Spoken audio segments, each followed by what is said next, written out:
खबर शामिल करेंगे हैदराबाद से। हैदराबाद पुलिस ने सेंट्रल जेल में कैदी बच्चे से मुबैना ज्यादती करने वाले पुलिस कांस्टेबल को गिरफ्तार करके मुकदमा दर्ज कर लिया।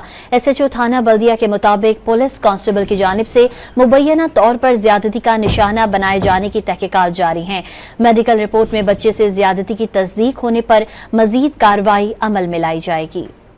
खबर शामिल करेंगे हैदराबाद से। हैदराबाद पुलिस ने सेंट्रल जेल में कैदी बच्चे से मुबैना ज्यादती करने वाले पुलिस कांस्टेबल को गिरफ्तार करके मुकदमा दर्ज कर लिया।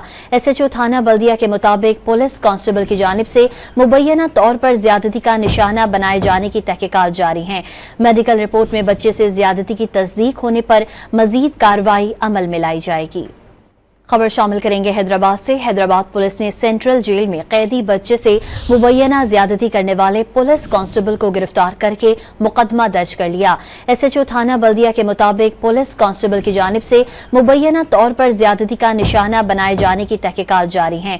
मेडिकल रिपोर्ट में बच्चे से ज्यादती की तस्दीक होने पर मजीद कार्रवाई अमल में लाई जाएगी।